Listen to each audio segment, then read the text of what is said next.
The newly renovated premises of the Japanese embassy were inaugurated at Srimat R.G. Senanayakamawatha, Colombo 7. Prime Minister Dr. Harinyamara Surya graced the evening. The Chief of Defence Staff General Shavendra Silva, former Speaker Mahinda Apabewardena, as well as US Ambassador to Sri Lanka Julie Chang were among those who attended the event. The evening marked the final official function of the incumbent Japanese ambassador as he concludes his 3-year tenure in Sri Lanka. In his remarks, the ambassador reflected on the deep-rooted relationship between the two nations, emphasizing the long-standing ties and mutual cooperation that have strengthened over the years.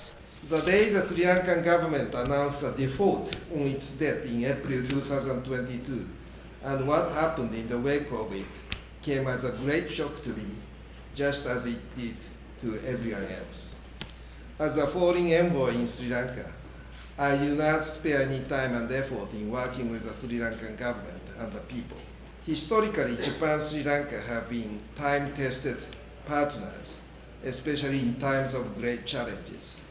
So I immediately realized the 2022 economic crisis was the golden opportunity in disguise to showcase our strong bond. The result was the establishment of the OCC and the subsequent completion of the MOU for the debt restructure, where Japan played a key role in steering the creditor countries to the common goal of bailing Sri Lanka out of the trouble. However, the debt restructuring process was only one side of the story, as I personally witnessed the crippling damage done to the ordinary people.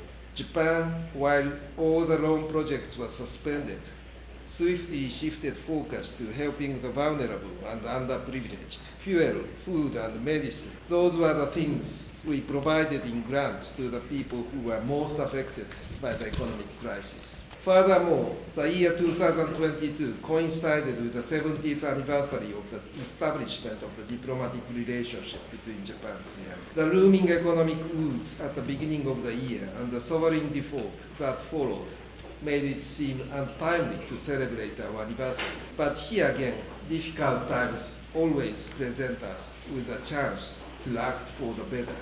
We did not just restart, but we forged a new alliance with the Sri Lankan government to attract more younger generation Sri Lankans. It was a great success, and 2023 and 2024 versions followed with even greater enthusiasm. Another area that I have put tremendous efforts in is facilitating national reconciliation. It is based on my strong belief that prosperity of Sri Lanka cannot be manifested in its true sense unless national reconciliation is achieved.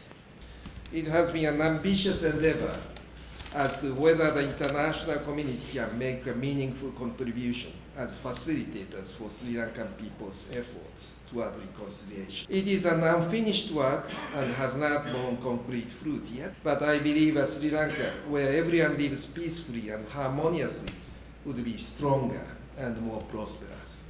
The Prime Minister, in her address to the gathering, expressed appreciation to Ambassador Mizukoshi Hidaiki for his invaluable contribution to strengthening the bilateral relations between the two friendly nations and extended her best wishes for his future endeavors. During the past 2-3 years, particularly after the economic crisis, you've been a real good friend to Sri Lanka. Japan has been a great partner in uplifting Sri Lanka's infrastructure, agriculture, health and education sectors. And I'm confident that with this new diplomatic mission, these areas of cooperation will only grow in strength and become stronger. Your Excellency, as we gather here today to bid you farewell, allow me to express on behalf of the government and the people of Sri Lanka our deep gratitude for your remarkable service. The evening was honoured by the presence of several foreign diplomats in Colombo, the Secretary to the President, the Commander of the Sri Lankan Navy, former parliamentarians, government officials and other distinguished guests from various sectors.